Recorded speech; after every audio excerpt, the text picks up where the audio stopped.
देवेंद्र प्रताप सिंह तोमर ग्वालियर से। राधे राधे महाराज जी। महाराज जी, अधिक मास का क्या महत्व है महाराज जी, कृपा करके बताने का कष्ट करें। 3 वर्ष में आता है। एक एक तिथियां निकाल निकाल करके 3 साल के समय में ये 30 दिन रखे जाते हैं कि रोज लोग यदि धाम वास न कर सकें, तीर्थ याटन न कर सकें, भगवत आराधना न कर सकें, तो 3 वर्ष में एक बार पुरुषोत्तम मास रखा है। इसका नाम है पुरुषोत्तम मास। केवल भगवत आराधना के लिए ही ये रखा गया है कि आप प्रतिदिन अपने गृह कार्यों में जो छोटी मोटी पूजा आराधना करते हैं, लेकिन ये 1 महीना ये भगवान का नाम पुरुषोत्तम, ये भगवान का मास है। इसमें आप साधु सेवा, ठाकुर सेवा, नाम जप, परिक्रमा, जो भी भागवती का आचरण करेंगे उसका विशेष लाभ प्राप्त होगा। ये केवल भागवती का आचरण करने के लिए 1 महीना रखा गया है। इसमें प्रायः जो धार्मिक जन होते हैं, तीर्थयाटन करते हैं, ब्रज 84 कोष की परिक्रमा करते हैं, मंत्र जाप का अनुष्ठान लेते हैं, या व्रत पूर्वक रहते हैं कि 1 महीने में एक बार ही अन्न पाएंगे और रात दिन भजन करेंगे, या हम फल से रहेंगे, दूध फल से रहेंगे, साधना करेंगे, परिक्रमा कर, ये भगवत प्रीत्यर्थ समय बिताने के लिए 3 साल में सबके लिए रखा गया। क्योंकि जो साधन में लगे उनके लिए तो रोज पुरुषोत्तम ही है, क्योंकि प्रतिपल भगवान में लगे हुए हैं। लेकिन जो गृहस्थी में, संसार में, तो बोले अब तो चलो ना, पुरुषोत्तम मास है, ये 1 महीना भगवान के लिए है। तुम परिक्रमा करो, कोई अनुष्ठान करो, किसी ग्रंथ का अनुष्ठान, मंत्र का अनुष्ठान, साधु सेवा, तीर्थावगाहन, नाम जप, भगवत विग्रहों के दर्शन, ये इसलिए बनाया गया पुरुषोत्तम मास। और आप सबसे प्रार्थना है कि हमें मानव जीवन भगवान ने दिया है, पूर्व पुण्यों से हमारा जन्म एक अच्छे प्रतिष्ठित, जो भारत सरकार द्वारा सम्मानित पदों हैं, उनके घरों में हुआ है, या हमारा जन्म किसी गरीब के घर में हुआ है, वो हमारे कर्म के संयोग से हुआ है। अब हमारा कोई कर्म न बिगड़ने पावे। जैसे किसी बड़े पदाधिकारी का पुत्र होने पर गर्व करके हम कानून के विपरीत आचरण करें और धर्म के विपरीत आचरण करें, वो हम बहुत बड़ा अपराध करते हैं।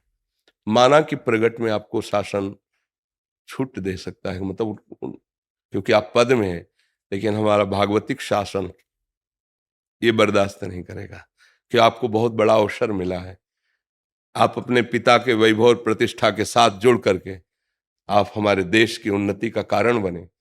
जब लोग आपको देखें तो आपके पिता से भी ज्यादा आपको सम्मान करें, चाहे वो जिधर जन्मा हो। हम किसी एक व्यक्ति के लिए नहीं कहते। कोई एक अपने पास आए हुए थे, बाद में कुछ लोग वहीं उसी प्रांत के जो शब्द बोले, वो किस कारण से? उनके पुत्र के आचरण के कारण से। वो बात हमें स्मरण में रही। इसलिए हम प्रार्थना करते हैं कि कोई भी पद आपको मिला हो, आप स्वयं ऐसे आचरण कीजिए जिससे हमारे भारतीय जन और हमारे भगवान दोनों प्रसन्न हो।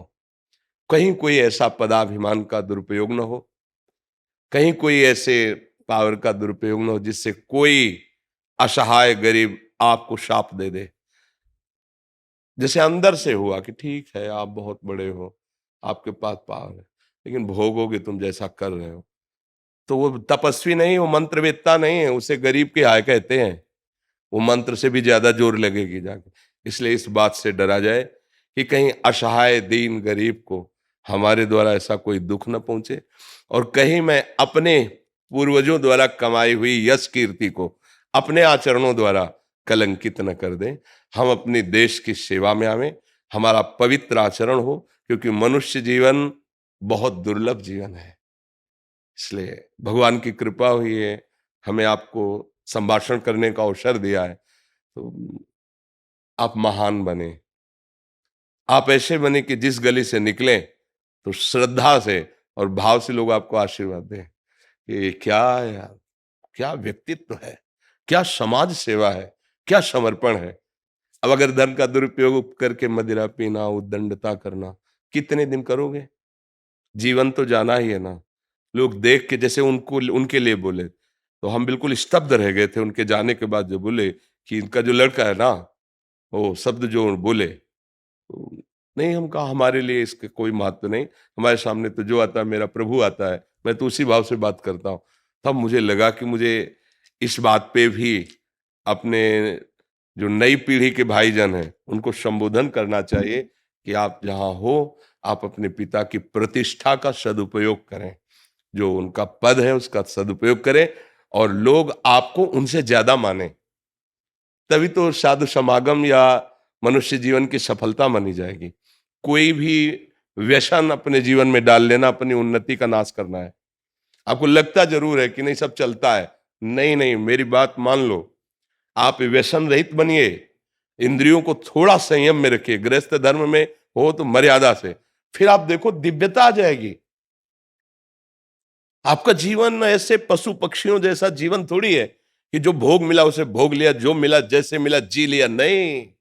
आपका जीवन है प्रकाशित होने वाला, भगवान के अंश हो, मनुष्य जीवन मिला है। ऐसे कर्म करो कि अशुभ कर्मों का नाश करके हमारी समाज की सेवा हो। हमारे अंदर एक लालसा रहती है कि जैसे हमारे देश के जो पदाधिकारी जन जब आते हैं, आप ये बात समझ जाओगे कि जितनी प्रजा आपको शासन में मिली वो आपके बच्चे हैं। जैसे एक घर में आप हैं, बड़े मालिक हैं, 10 लोग रह रहे हैं, आप कैसे पोषण करते हैं? ऐसे। अगर कोई ज्यादा करता है तो फिर आप पिटाई भी तो करते हैं ना अपने घर में। वही वृत्ति आप रखो प्रदेश में, देश में, जिला में, जो आपको अधिकार मिला है, ग्राम में, नगर में जो अधिकार मिला है, पहली दृष्टि रखो अपने परिवार वाली, और दूसरी दृष्टि रखो जैसे अपने परिवार वाले को भी दंड दिया जाता है, उस भाव से हम उसे सुधारते हैं, दंड देते हैं। कहीं हम अपने अभिमान का पोषण न करें, कहीं हम अपनी आदतों को गंदी आदतों में न ले जाएं, कहीं हमारे द्वारा ऐसा आचरण न हो कि पद की निंदा की जाए या पदाधिकारी जो हमारे माता पिता हैं उनकी निंदा की जाए। सावधान होकर चला जाए तो जीवन भगवान की कृपा से प्रकाशित हो जाएगा। आज हम गाथा गाते हैं अपने देशभक्तों की, नहीं गाते? वंदे मातरम चूम के फांसी डाल ली। हम उसी भूमि में पैदा हुए हैं, हम उसी भूमि में हैं जो हमारे देश के लिए छाती चौड़ी करके गोलियां खाते हैं और अवसर मिलता तो गला उतार लेते हैं। हम उसी माटी में पैदा हुए हैं। हम क्षुद्र वासनाओं या भोगों की तरफ लालायित होकर अपनी महिमा को घटाएं नहीं, अपनी महिमा को बढ़ाएं, जिससे हमारा देश सुखी हो, समृद्ध हो, और सब ऐसा किसी को महसूस ना हो कि असहाय है। ऐसा सबको महसूस हो कि हमारे जो पदाधिकारी, मानो मेरे घर के बड़े हैं, उनसे हम सहयोग मांगेंगे, हमें सहयोग मिलेगा।